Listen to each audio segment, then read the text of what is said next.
Okay, hari ni aku nak share macam mana aku buat seperti mana yang korang tengok tadi, DIY saja.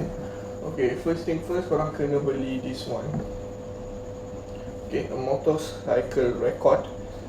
Dia adalah DVR, macam dashcam tapi untuk motor. Dan dia ada depan belakang, siap dengan monitor. Tapi yang aku beli ni, monitor dia just 3 inci. Okay, jom kita unboxing dia. Okay, ini barang-barang yang ada. So korang boleh tengok apa yang korang akan dapat. Kalau kita tengok kat sini, inilah dia punya main monitor 3 inci. Ada je version lain yang lagi besar inci, tapi bagi aku ini dah good enough lah. Just aku nak monitor belakang. Function dia antara yang pertama sekali adalah safety. Dia boleh record depan belakang, sebab kita ada 2 kamera, biru dan kuning. Kita ada 2 kamera. Dan dia boleh replace kita punya side mirror. Simple je ni monitor dia. Dan sekali dengan memory card kat sini. So daripada sini dia ada 4 wire yang dia dah ada warna. Dan dia punya bentuk dekat atas ni pun sebenarnya adalah unik. So korang takkan tersalah pasang lah. Memang kamera ni plug and play. Itu yang penting. So jom kita buat testing, simple testing lah So warna biru, ini kamera, right? Ini kamera depan sebab dia petak. Dan ini kamera belakang. Ini dia wide sikit. Dia wide. Nampak lebih luas. So korang boleh nampak dia pendek je, tapi dia bagi sekali dengan extension sekiranya tak cukup panjang. Okay, biasanya untuk rear camera lah kan, kita perlukan panjang daripada monitor. So simple je. Back camera, kuning dengan kuning. Dia ada bentuk dia tu. Okay, kuning dengan kuning. Kamera depan, biru dengan biru. Alright. So ini dia punya controller. Kita boleh record, tekan record apa semua tu lah. So kuat panjang juga, merah. Just nak testing je. Alright. So dekat sini adalah power. Alright, ni power dia. Kita plug dulu warna hitam. Okay, ini yang penting. Ini adalah step down Dia boleh terima 5 hingga ke 12 volt. Dan dia akan auto, inilah step down dia. Dan dia akan lalu kat sini. Device ini hanya perlukan 5 volt saja. Jadi benda ni sangat-sangat penting supaya tak jadi short, something like that. Cuma kalau kita tengok kat sini, ini memang untuk motor kan. So dia akan letak benda ni dekat bateri motor. Jadi kita akan modify sikit benda ni untuk kita boleh letak dekat kita punya Fido. Okay, aku menggunakan bateri ni, external battery untuk Fido aku. So basically the main battery aku akan guna untuk distance dan power. But this one so far untuk lampu lah lepas tu kita boleh tengok kat sini, ini adalah 12.6 volt. So lebih kurang dalam 12 volt lah 12 volt.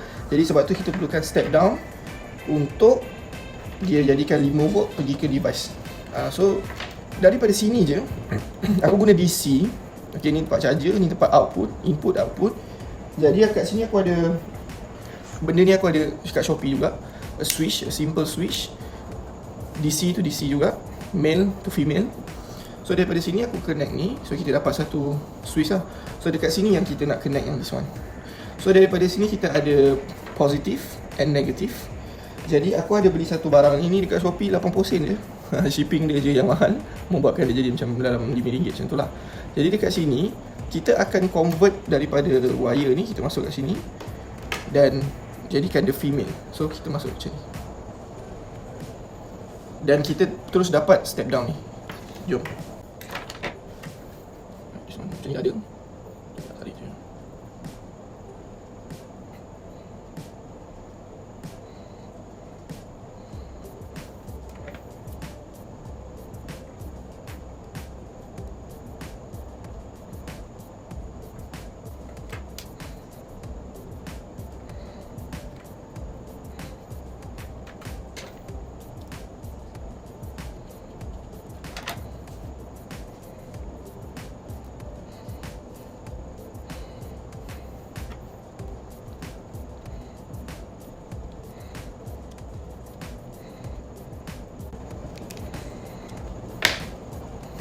Okay, kalau nak secure lagi, korang boleh letak dia punya macam apa orang kata, macam ni lah, macam plastik kat sini. Lepas tu korang guna heat, bagi dia lock sikit lah.